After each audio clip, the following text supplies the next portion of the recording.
December 1963, just after midnight, West 125th Street was wet with winter rain, steam crawling out of the subway grates, jazz leaking from a bar 2 doors down. Bumpy Johnson stood under a flickering streetlight with exactly 3 men behind him, while Vincent Chin Gigante controlled dozens across Harlem and the Bronx. What happened next, according to some accounts, made even seasoned bosses stop mid-sentence. In Bumpy's coat pocket was a plain white envelope, thin enough to miss, heavy enough to start a war. And that envelope was about to do something violence couldn't. By 1963, Harlem was no longer just number slips and street corners. It was millions per year, protection money, heroin routes, and political favors traded like currency. Bumpy Johnson had survived over 30 arrests, federal time, and decades of pressure, yet still controlled blocks others couldn't touch. Not because he was loud, but because he enforced a code built on respect, restraint, and memory. Chin Gigante was the opposite. Backed by the Genovese family, feared for his temper, rumored to test loyalty with sudden violence, and surrounded by men who never asked questions. This wasn't personal. It was profit, and Harlem sat right in the middle. According to people close to it, Chin didn't want noise. He wanted quiet compliance. The plan was simple. Squeeze the bookmakers, lean on the runners, scare the bartenders who passed messages. One by one, the streets would stop answering to Bumpy's name. But here's the twist. Every time pressure increased, the money still flowed unchanged. What they didn't know was that Bumpy had already counted the damage. 7 corners hit. 2 runners vanished.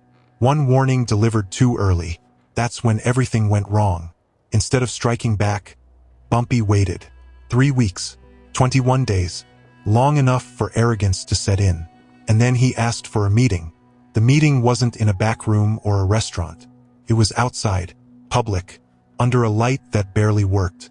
Some accounts say Chin sent 8 men to watch the block. Others say there were more, scattered in cars, pretending not to look. Bumpy arrived alone. Footsteps echoed. Cab door shut. Somewhere, glass clinked. No shouting. No threats. Just 2 men standing 6 feet apart, pretending this was casual. That's when Bumpy reached into his coat. The white envelope slid into Chin's hand without ceremony. No flerisht. No warning. Inside, reportedly, were names, dates, and amounts, numbers only someone deep inside the system could know. Not proof. Leverage. And then Bumpy delivered the message.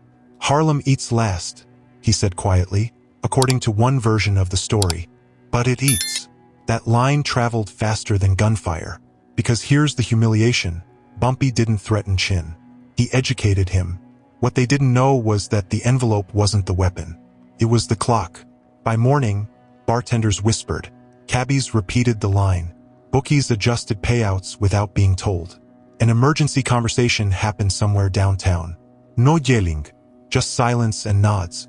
The message was clear. Pushing Bumpy meant exposure, not blood. And that kind of order ends careers. According to some accounts, Chin pulled back. Not because he lost, but because winning would cost too much. Harlem stayed balanced. For a while, the white envelope was never seen again, which might be the point. Years later, a retired driver told a different version.